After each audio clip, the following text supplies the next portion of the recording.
Close your eyes and imagine it's the 80s, VHS tapes, neon lights, and the echo of a scream cutting through the night.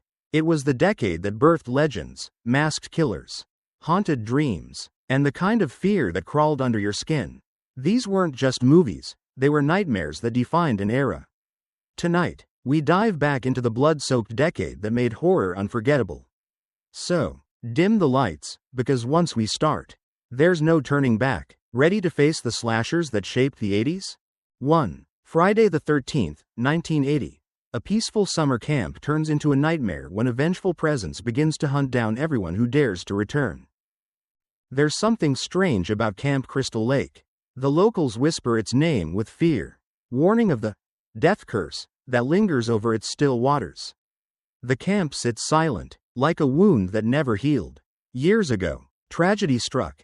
A young boy drowned while the counselors were too busy having fun to notice. They said it was an accident, but grief has a way of turning into something darker. Now, the camp has reopened. Fresh-faced teens arrive with smiles, guitars, and plans for a carefree summer. The air smells of pine and nostalgia, but the woods feel wrong, too quiet, too watchful. As dusk falls, laughter fades into uneasy silence. Somewhere beyond the trees, a branch snaps, a shadow moves, and suddenly, the nightmare begins. One by one, they vanish. No screams loud enough to reach the road. No footprints left behind. Only the echo of that eerie whisper. CHCHCH. Ah. The killer doesn't rush. They watch. They stalk. They strike with precision, as if each death is a ritual. A message written in blood for sins long forgotten. What makes Friday the 13th so terrifying isn't just the brutality, it's the anticipation. The camera becomes the killer's eyes, dragging you through the forest, making you complicit in the hunt. You can feel your pulse quicken every time a door creaks open or the wind brushes against the window. It's not just the victims who are being watched, it's you. And then comes the twist, the revelation that horror doesn't always wear a mask.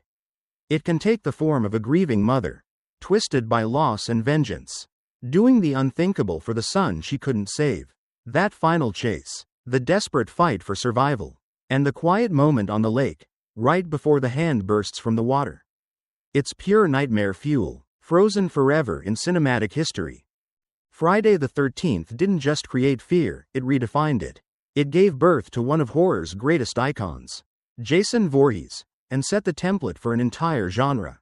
The sound, the setting, the tension, it all began here, under the cold moonlight of Crystal Lake. So tell me, if you found yourself in those woods, with the fog closing in and the night whispering your name, would you run? Or would you look back, just to see if something's really there? 2. A Nightmare on Elm Street, 1984. A group of teenagers is hunted in their dreams by a burned killer who turns sleep into a death sentence.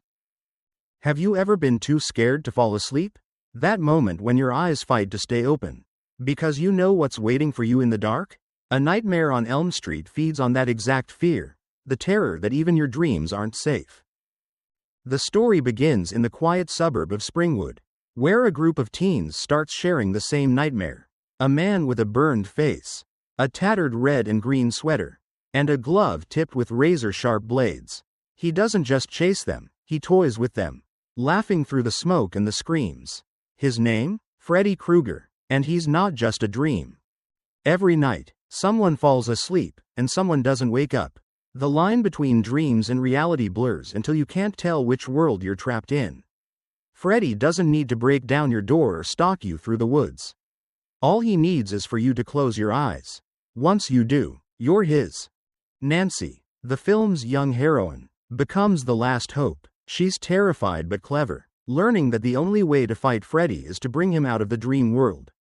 Every scream, every flicker of light, every blood-soaked wall feels like a fever dream spiraling out of control.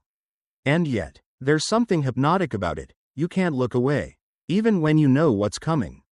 Wes Craven's creation didn't just scare audiences, it changed horror forever. Freddy wasn't a silent stalker hiding in shadows, he talked. He taunted. He enjoyed it. His humor made the horror feel disturbingly personal, like he was laughing directly at you. The nightmares became a playground, where logic twisted, and death felt both surreal and inevitable. What made A Nightmare on Elm Street unforgettable was its cruel brilliance. You could run. You could scream, but you couldn't stay awake forever. Sooner or later, sleep would win, and Freddy would be waiting, claws glinting in the dark. Even now, decades later, that whisper still lingers. 1. 2. Freddy's coming for you. You can hum it, laugh it off, pretend it's just a movie, but when the lights go out and your eyes start to close, the fear comes crawling back. After all, how do you escape a killer who lives inside your dreams? 3. Halloween 2, 1981. The night continues as Laurie Strode fights for her life in a hospital stalked by the unstoppable Michael Myers. It's still Halloween night. The screams haven't faded. The blood hasn't dried. Haddonfield lies in shock, but evil never sleeps. It walks, breathing softly beneath the pale mask of Michael Myers. Shot 6 times. He should be dead, but death has no claim on him. As the sirens wail and the night grows cold, Michael rises again, drawn toward one thing: Laurie Strode. The story moves from quiet suburban streets to the sterile corridors of Haddonfield Memorial Hospital. Fluorescent lights hum, doors creak open, and every shadow feels alive. Laurie, drugged and broken, drifts in and out of consciousness, unaware that death is stalking her through the halls. The nurses whisper, the monitors beep, and behind every corner, he waits. There's something deeply unsettling about this setting. A hospital is supposed to heal, yet here it feels like a tomb. Empty hallways stretch endlessly, and the smell of antiseptic can't hide the stench of fear. Michael doesn't run, doesn't rush. His footsteps are slow, deliberate, echoing like a heartbeat that refuses to stop. You can almost hear it, thud, thud, thud, getting closer. What makes Halloween 2 unforgettable isn't just its violence, it's the feeling of inevitability. Laurie's screams echo through the halls as she tries to escape, limping, bleeding, trapped in a nightmare she can't wake from. And somewhere, Dr. Loomis, his voice shaking with desperation, realizes the truth. Michael isn't human. He's the embodiment of pure evil, relentless and eternal. Director Rick Rosenthal and writer John Carpenter turn the hospital into a labyrinth of terror. Each corridor a test of endurance. Every light flicker feels like a warning. Every shadow could be his. When Laurie hides in the dark, gasping for breath, you feel it too, the raw, suffocating fear of being hunted by something that cannot die. And when the final explosion lights up the night, when flames consume the shape, you want to believe it's over, that Laurie is safe. But deep down, you know better. Evil never truly burns away, it just waits for another night. Another scream. Halloween 2 isn't just a sequel, it's a continuation of the longest night in horror history. So, if you ever find yourself alone in a hospital after dark, listen closely. Because if you hear slow, heavy footsteps echoing down the corridor, it might already be too late. 4. The Burning, 1981. A cruel prank at a summer camp turns deadly when the victim returns years later, seeking revenge with fire and steel. It starts like every other summer, the crackle of campfires, laughter echoing through the woods, the scent of pine and lake water mixing in the air. But at Camp Blackfoot, beneath the glow of the campfire, something darker is about to be born. The counselors think it's all a joke, a harmless scare to make each other scream. They don't realize that their prank will spark a nightmare that won't die, even after the flames go out. Cropsey was the camp's caretaker, a lonely man who became the target of cruel laughter. One night, their trick went too far. The fire spread faster than anyone expected. The screams turned real, and the smell of burning flesh filled the night. They said he died. They said it was over. But legends have a way of surviving, especially when fueled by rage. Years later, the camp reopens under a new name, and new campers arrive, blissfully unaware of the horror buried in its past. The forest seems calm, but the shadows are thicker here. Something moves between the trees, carrying a pair of rusty garden shears, each blade glinting with the reflection of old firelight. Cropsey is back, and he remembers. What makes The Burning so chilling isn't just the violence, it's the tension that builds before each strike. The camera lingers on the stillness of the woods, the way the wind cuts through the silence. You know he's there, watching, waiting for the perfect moment. The infamous raft scene, one of the most shocking in slasher history, captures that terror perfectly, a moment of calm shattered by brutal chaos. Unlike many slashers of its time, The Burning gives its victims just enough life, humor, and youth to make their deaths feel disturbingly real. You almost believe they'll make it, that they'll survive the night. But Cropsy's revenge is patient, methodical, and merciless. The film's ending doesn't offer comfort, only a warning that cruelty breeds monsters, and some scars never fade. When the last embers die out and the story turns back to legend, you realize the horror was never just about the killer, it was about what created him. So, next time you hear the pop of a campfire or see sparks floating into the dark, remember Camp Blackfoot, because somewhere out there, Cropsy might still be watching, waiting for the flames to rise again. And if you listen closely, you might hear the faint whisper of metal slicing through the night. 5. My Bloody Valentine, 1981, in a mining town haunted by tragedy. A masked killer returns on Valentine's Day to make sure no one ever forgets the blood that was spilled. There's something haunting about the town of Valentine Bluffs. The mines run deep beneath the earth, and so does the town's fear. Every February, hearts beat a little faster, not from love, but from memory. 20 years ago, on a Valentine's night soaked in laughter and music, a collapse trapped miners deep underground. Only one survived, Harry Warden. When he finally emerged, he wasn't the same man. He had tasted madness in the dark, and his revenge came swift, with a pickaxe dripping red. The town swore never to hold another Valentine's dance again. They thought silence could bury the past. But the past has claws. When a new generation decides to bring the celebration back, the warnings are ignored, and the old fear begins to stir again. The decorations go up, the music plays, and the scent of roses fills the air. But the first heart-shaped box delivered isn't filled with chocolates, it's something far more gruesome. Down in the tunnels, shadows move, the air grows thick with coal dust and dread. The killer wears a miner's suit, his breathing echoing through the metal mask like a mechanical heartbeat. Each swing of the pickaxe is precise, almost ritualistic. You can't tell where he'll strike next, at the party, in the locker room, or deep below the earth where screams vanish into the stone. What makes My Bloody Valentine unforgettable is its atmosphere, the suffocating sense of being trapped. Not just underground, but inside a cycle of guilt and revenge. Every character feels like they're living in the shadow of something they can't name. And when the truth finally surfaces, it's not relief that follows, it's horror. Because evil, in this town, wears a familiar face.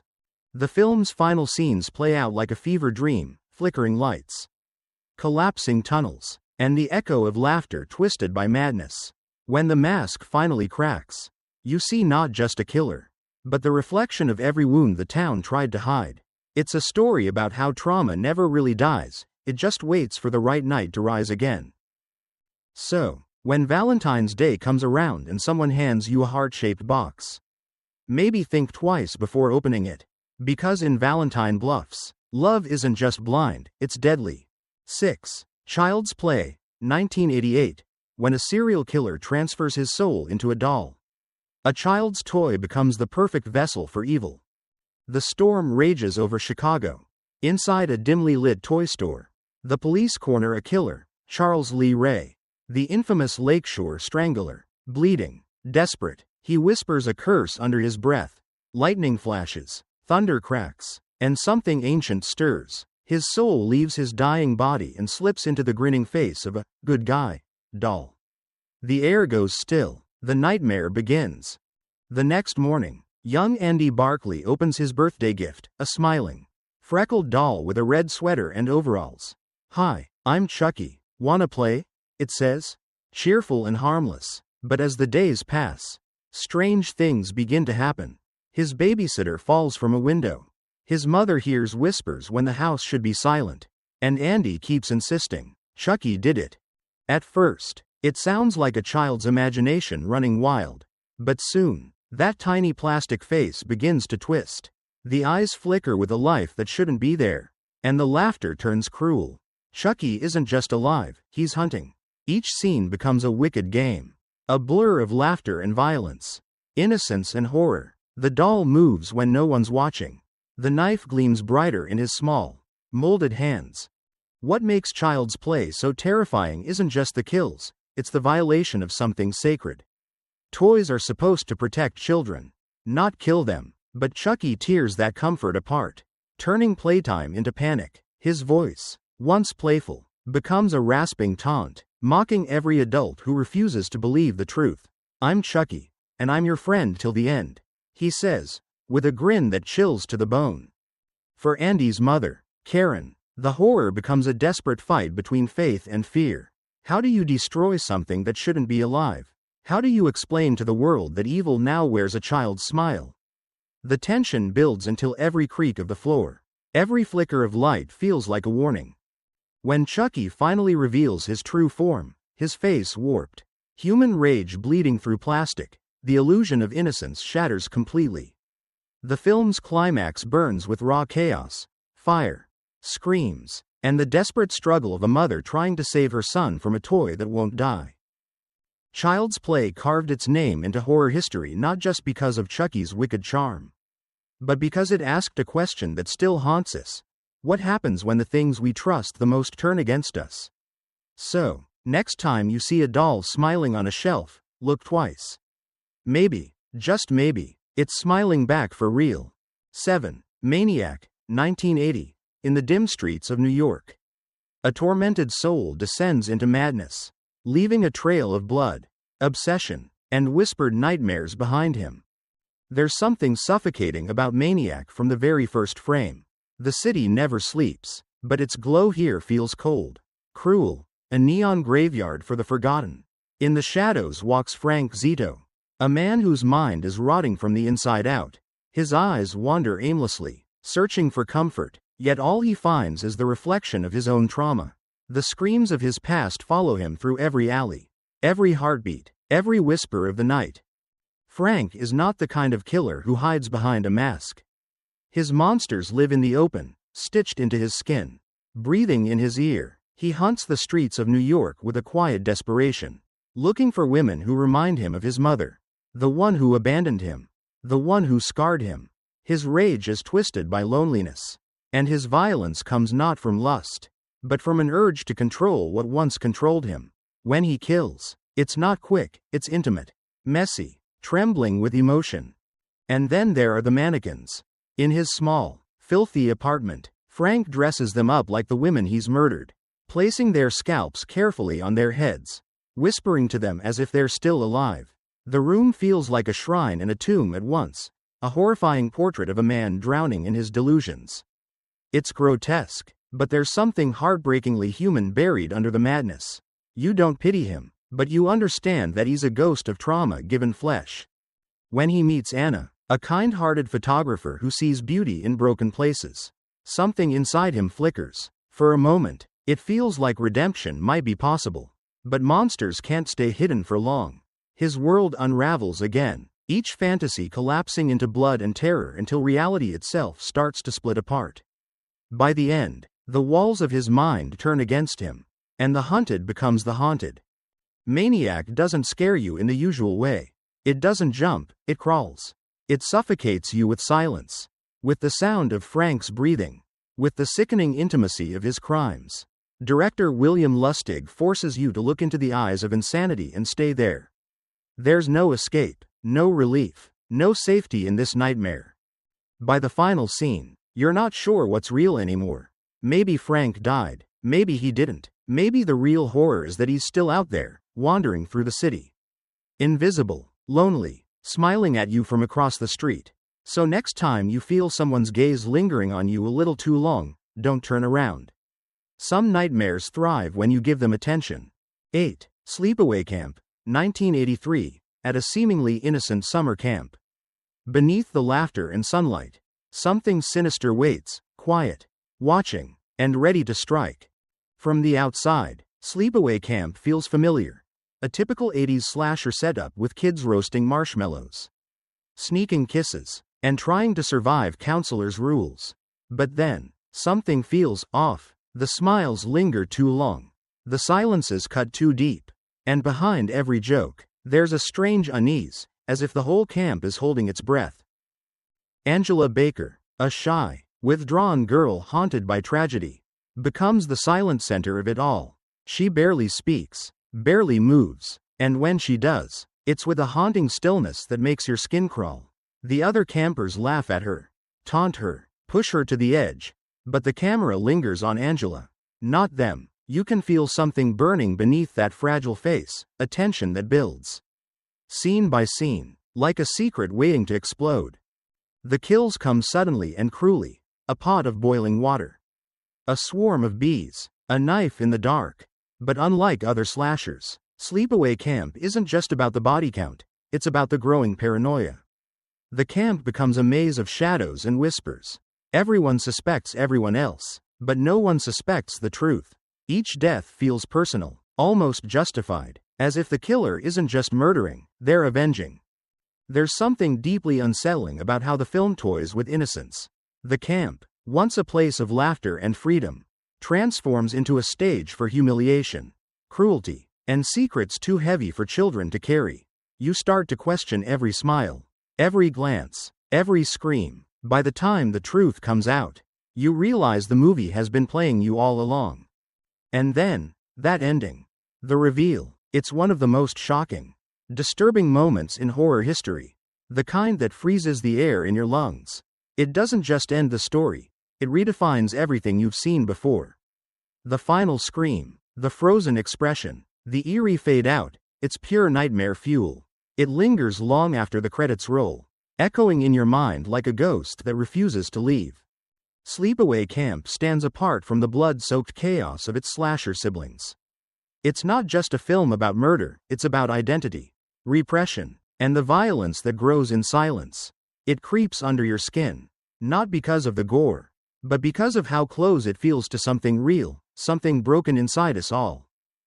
So next time you see a quiet kid sitting alone by the fire, eyes distant, smile faint, maybe don't laugh, maybe walk away. Because in the world of Sleepaway Camp, the quiet ones are never as harmless as they seem. 9. The Prowler, 1981. A masked figure returns from the shadows of war to seek vengeance, bringing with him the ghost of betrayal, and a pitchfork dripping with blood.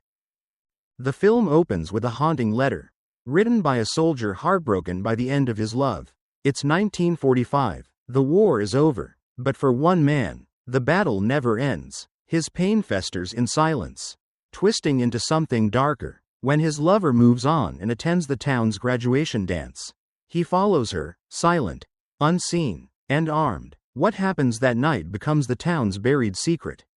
Decades later, the same dance is revived, the decorations shimmering under the gym lights, as if trying to cover the bloodstains of the past. But evil doesn't die, it only waits. And when the band starts to play and the laughter fills the air again, so does the sound of heavy boots echoing down the hall. The Prowler is back. There's something almost poetic about how the film blends nostalgia and horror. The camera glides through the glitter and the gowns, showing his faces full of youth and carelessness, unaware that death is already among them. Then, without warning, the violence strikes, brutal, unflinching, and real. The kills aren't stylized. They're personal. Every stab, every gasp feels like revenge long overdue. You can feel the rage pulsing through each frame, the killer's breath heavy behind the mask. What sets The Prowler apart from the sea of 80s slashers is its craftsmanship. Tom Savini's special effects make every wound disturbingly lifelike. But it's not just about the gore. It's about the atmosphere, the quiet dread that seeps in between the screams. The flickering lights, the creak of an old door, the rustle of a dress brushing against the floor, everything feels too real. Too close. It's as if the film itself is haunted by its own ghosts. But beneath the terror, there's a tragic heart beating. The killer isn't just a monster, he's a memory that refuses to fade. A consequence of love twisted by time and war. The uniform, once a symbol of honor, becomes a shroud of vengeance. Each victim isn't random. They're stand-ins for the betrayal that broke him decades before. And that's what makes The Prowler so haunting. It's not just a slasher story. It's a curse reborn. By the time the final act unfolds, you're breathless, caught between fear and sorrow. The mask comes off, the truth is revealed, and for a moment, you almost pity the killer. But pity won't save you when he lifts that pitchfork one last time. So next time you hear a slow song playing in an empty gym, when the lights dim and footsteps echo behind you, don't turn around. Some dances are better left unfinished. 10. Hell Night, 1981. A night of hazing turns into a descent into darkness when 4 students discover that the mansion they must spend the night in isn't as abandoned as it seems. Imagine this. A Gothic mansion looming over the town like a corpse that refuses to rot. Its walls whisper, its halls sigh. It's the perfect stage for a fraternity prank. For the pledges, the task is simple: survive one night inside the haunted Garth Manor. Easy, right? But as the iron gates close and the laughter of their classmates fades into the distance, the silence that follows feels wrong.